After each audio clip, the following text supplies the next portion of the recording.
Led Zeppelin was ready for showtime at Earl's Court on the third week of May. While they took some time off since their last show at the LA Forum back on March 27th, the music industry kept going with new records released to the public. Journey's underrated debut album with many prog rock moments, Aerosmith's Toys in the Attic featuring Sweet Emotion, ABBA's third album with Mamma Mia, and of course, Camel's masterpiece, The Snow Goose, an instrumental record that takes you places, like a winter escape. Billboard's Hot 100 for May 10th had the legendary soul number, Me and Mrs. Jones at number 76, the infectious hook of Love Will Keep Us Together at number 58, John Lennon's version of Stand By Me at number 49, Led Zeppelin's own Trampled Underfoot at number 44, Pilot's Magic at number 36, a song I personally hate, Queen's Killer Queen at number 13, and Earth, Wind & Fire's Shining Star at number 5, to name a few. Among music headlines at the time was Ritchie Blackmore quitting Deep Purple on April 7th after a show in Paris, Badfinger's Pete Ham committing suicide at the age of 27, and the Rolling Stones announcing their upcoming North American tour at New York City's Fifth Avenue. The UK hit single on the third week of May was Oh Boy by British glam rock band Mud.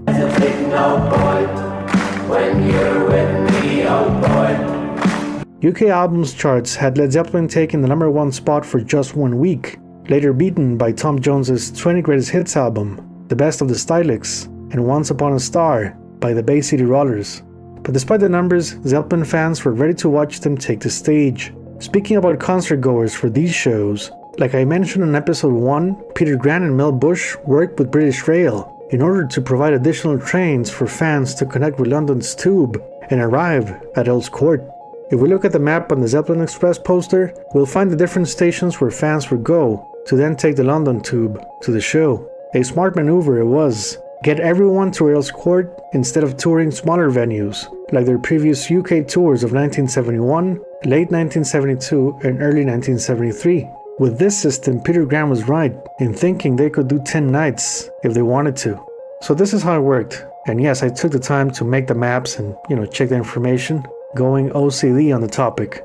Newcastle arrived at King's Cross, while Glasgow, Manchester, Liverpool, and Birmingham got to Euston Railway Station. Swansea, Cardiff, and Bristol headed for Paddington. Finally, Bournemouth and Brighton had destination Waterloo. Once at the stations, fans could use the London Tube. This is a map from 1975, which clearly shows King Cross, Euston, Paddington, and Waterloo in close proximity to Earl's Court. No wonder they sold 85,000 tickets. Everybody could join the band for an evening of fine British rock and roll. Fun fact, the train on the Zeppelin Express poster was called Physical Rocket. With doors opening at 6 p.m, fans had enough time to get to London, with the actual show starting at 8. Now just before we go into the concerts themselves, because we have no visuals for the first 3 nights, I will do my best to provide a proper summary that doesn't make this episode 9 hours long. Instrumentally speaking, there were many tracks that were pretty much nailed every night. Sick Again, In My Time of Dying, and Trampled Underfoot spoke of a new phase in the band's improvisational style that paid off. It allowed movement within reason and wisdom. The acoustic set was a safe spot to relax. Not much you can do to screw it up, but maybe break a string, I guess. Stairway to Heaven remains the most consistent number at Earl's Court. You can pretty much pick any night, and it's a glorious part of the concert.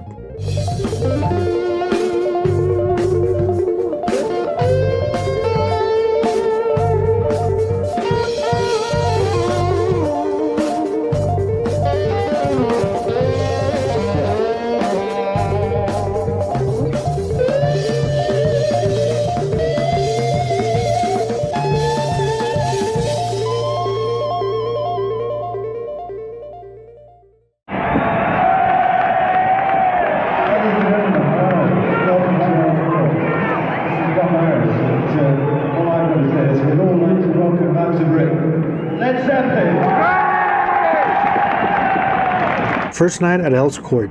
Since many photographs from these shows kinda look the same, it's hard to pinpoint the actual date. Opening night though can be spotted thanks to John Paul Jones, who wore a white outfit that evening.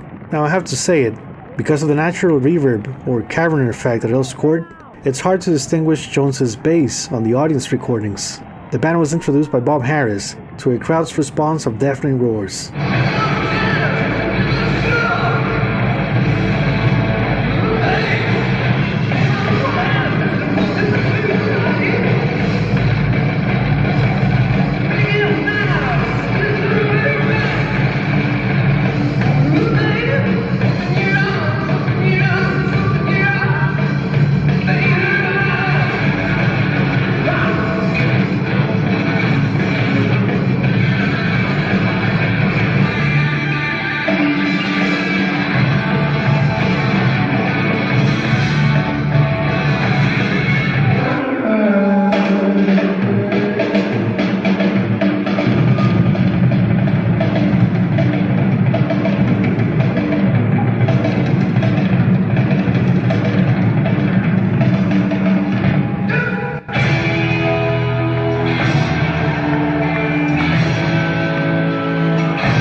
try and get this unearthly monster with us. The first number gets blown, right? And all it is a 6-minute jack blow. Anyway, so I should say it's a pleasure to be playing to so many people in England at one time. It's great. What we intend to do is what we just had a great time doing in America after 18 months of laying back. We suddenly decided that we were much better working together than sitting at home pretending that we'd done it all, you know? So we got together and we found that it was really still getting better. And what we intend to do tonight is to give you a little bit of everything that we've been able to do.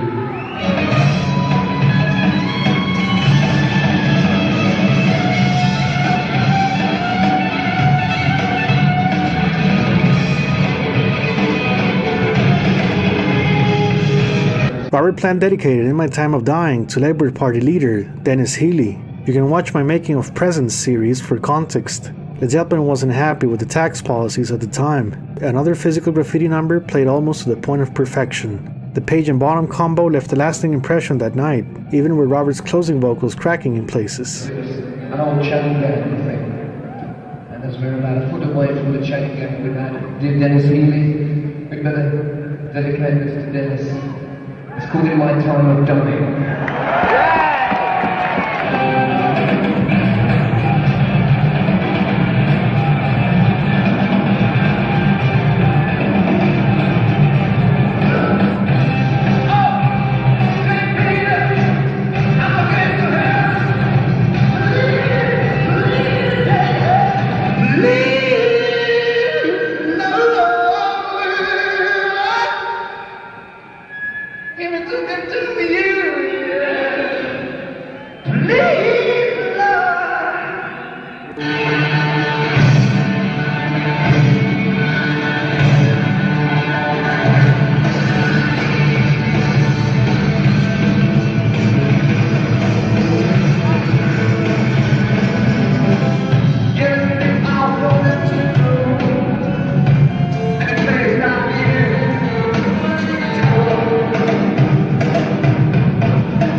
Sense of the word. We got one song together, and then physical graffiti sort of rose from the. I don't get too excited.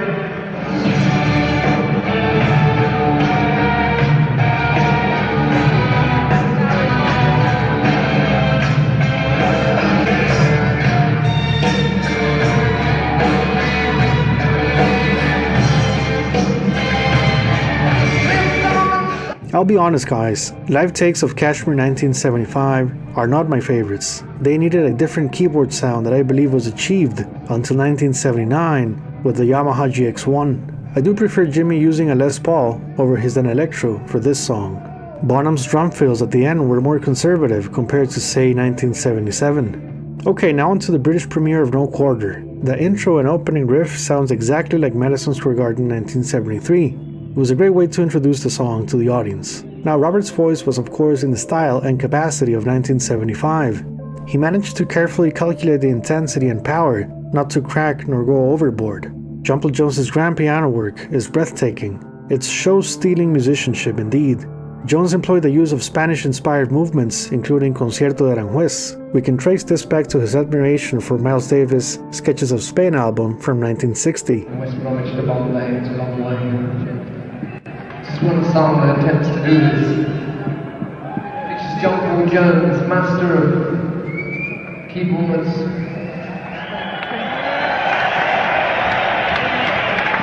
Stuff by John Paul Jones, It's called low quarter.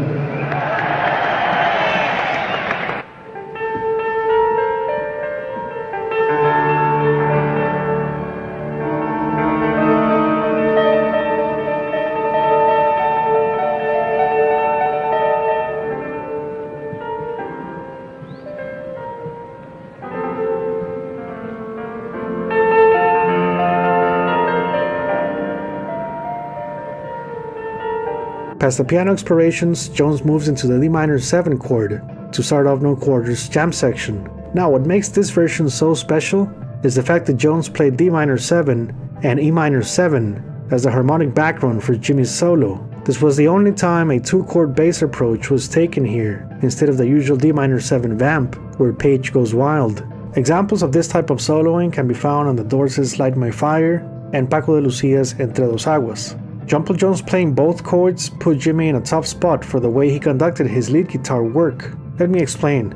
Remember his solo on The Song Remains the Same? Okay, that one was done over D minor 7 only, which allowed his phrasing explorations to move around a single root note.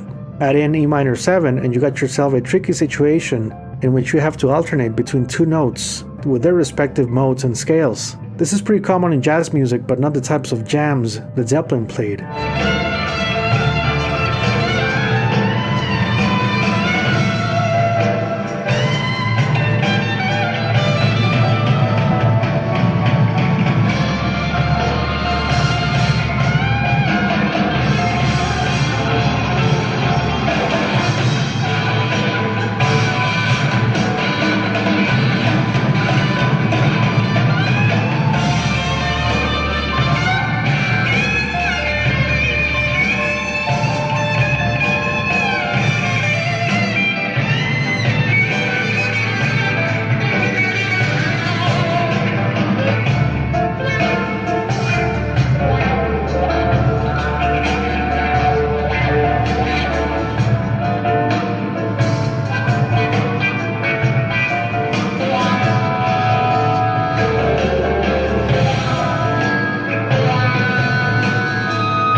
Grenadier Stomp was probably the best transition into Trampled Underfoot, as they both groove in the key of G. Trampled Underfoot may well be a funk version of Grenadier Stomp. I say this track from Graffiti is one of the finest excursions of the evening, with a compact rhythm section sound and guitar vocals on point. I'm sure the song charting as a single played a part in the band making sure they delivered the goods here. Plant's voice had warmed up. Jones's clavinet was the sound of funk taking on the radio at the time. Page's guitar work was daring, bold and aggressive. Bonham's steady powerhouse beat turned the song into a dance floor.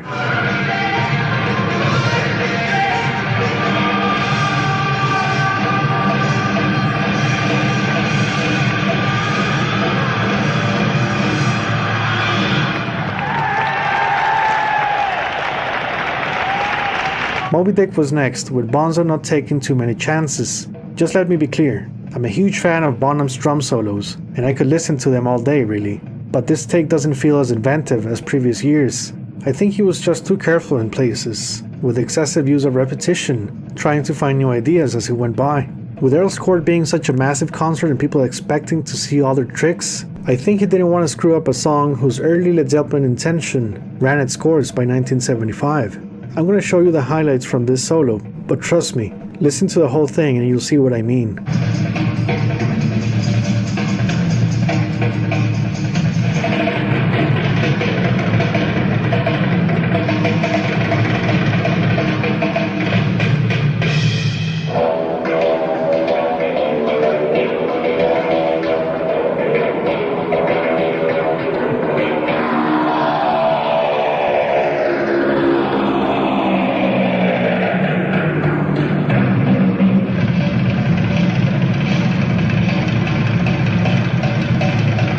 Now some of the Moby Dick observations can be extended onto Dazed and Confused, a song that definitely sounds dazed and confused. While they retain the improvisation nature of the piece, with Jimmy Page still able to play lightning speed guitar, there's an overall sense of carrying a heavy burden on their shoulders. They don't sound loose but worried or constrained, especially Bonham. His playing is somewhat rigid in very specific moments.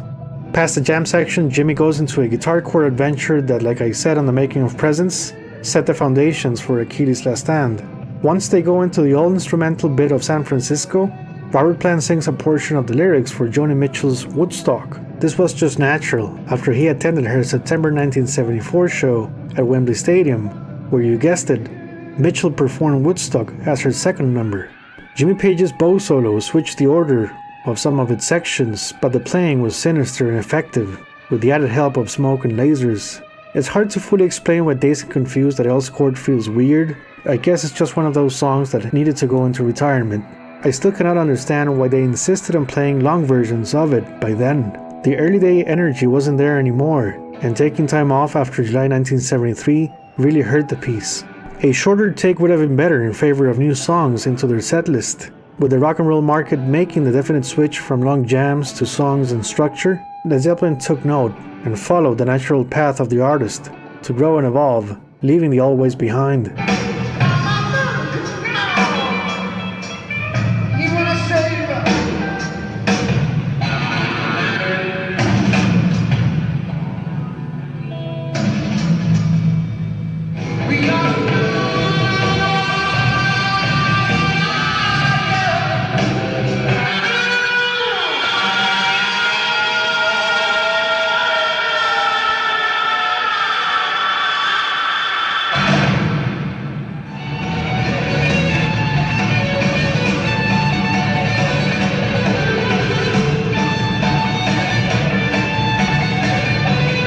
Stairway to Heaven was a highlight of the show. With everybody warmed up and confident by this point in the setlist, it managed to go back to the triumphant versions of the past, including Jimmy's extended guitar solo. A long crowd cheer got Led Zeppelin back for 2 encores. A laid-back Whole Lotta Love was delivered with much enjoyment and vocal stamina from Plant, whose cracks were now controlled.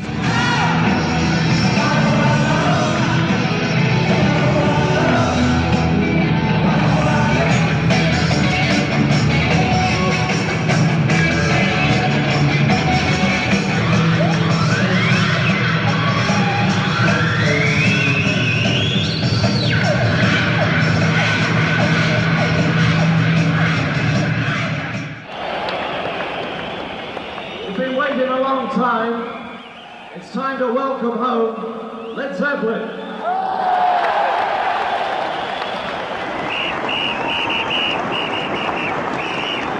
Regarded by the Zepp community as the best show from the series, it finds the band ready and determined to learn from the wake-up calls of opening night. Trampled Jones wore his onion jacket outfit, which just makes it confusing trying to find photographs from this show. For reference, I will probably use images from a different night. Sorry guys. While Robert still faced vocal cracks at the beginning, he managed to control this much faster than the day before. I believe May 18th benefits from the fact that the recording allows you to appreciate the bass drum so much more. Bonham took it personally to show everyone what Led Zeppelin was all about. As a musical unit, I can see why the second night gets so much praise. It does feel like midway through a tour, and the playing is consistent throughout. Also, it has to be said, the sound crew and show technicians had already sorted out the inconveniences at Earl's Court, thus the band could really go at it with ease. The acoustics at the venue were not the best though.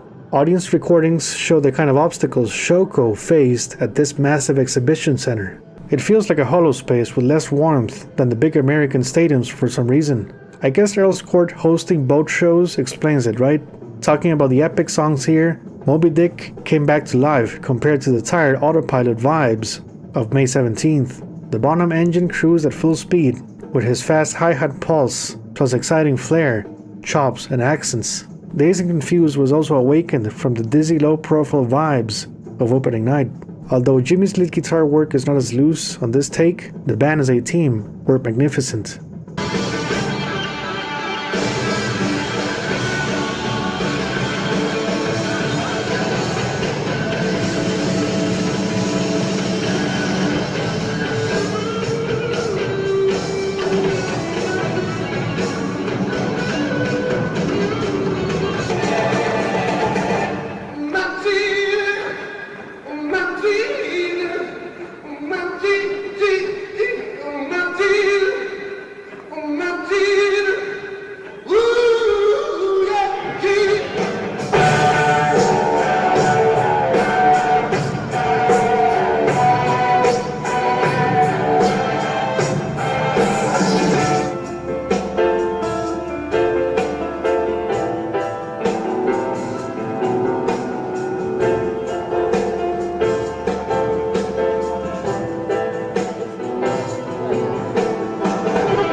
Chances on we different. Never let take them all the same. But it is love be so strong when so many loves go wrong. Let love go on and on and on and on and on.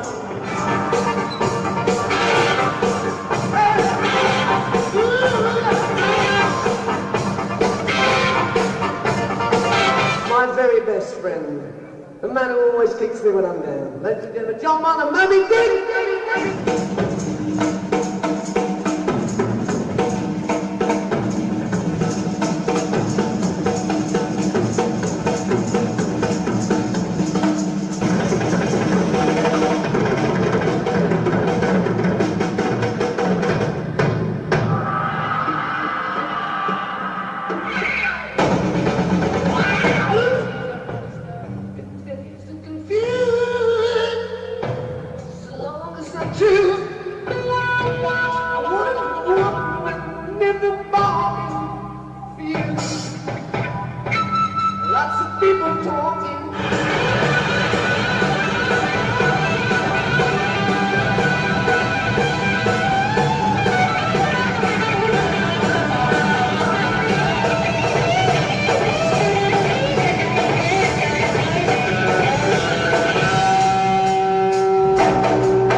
Guess we're all ready for a little physical graffiti. Please welcome to Earl's Court, Zeppelin!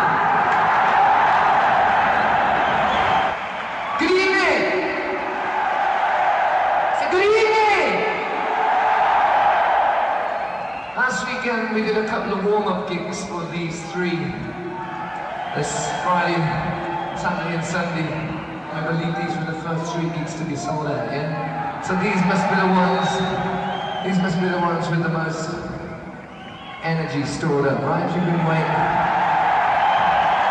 Get you the anger, oh my Jesus, oh my Jesus, oh my Jesus, oh my Jesus, give me Jesus, give me Jesus.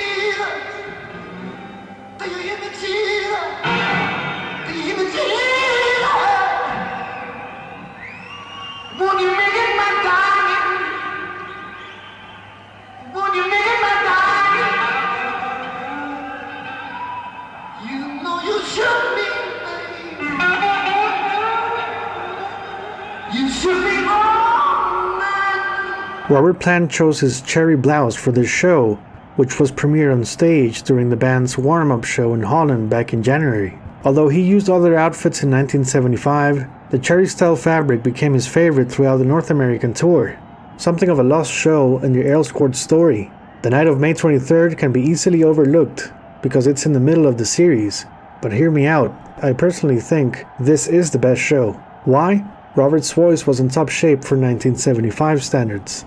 Plant avoided a frequent cracking and contributed to the team effort. Despite them having 4 days off in between concerts, I think it helped to recharge batteries and return in full force, knowing what to expect from the setlist, instruments, venue, and audience. Even Robert Plant called the first two shows their warm-up gigs, so the 23rd may as well be considered their official British comeback. Sources state Jimmy Page was back at his Fender Stratocaster in 2 numbers, but I'll be honest, it's hard to tell if Over the Hills and Far Away was played with single coil pickups.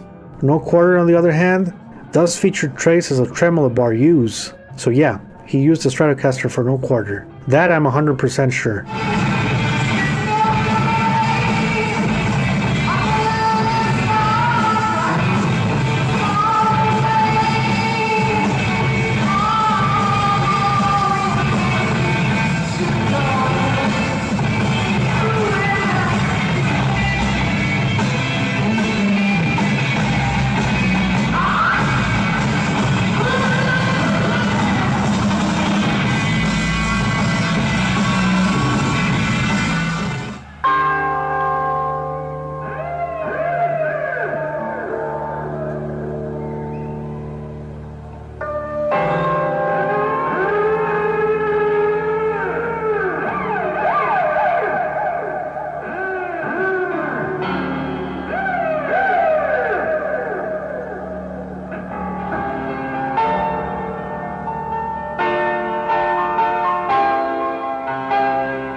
Revisiting all 5 shows gave me an instrumental indicator, and that is the Moby Dick metric. Bonham's work on the 23rd is his most creative drum solo from the series. Quite an exciting listen start to finish, with some of the 1972 motifs brought back.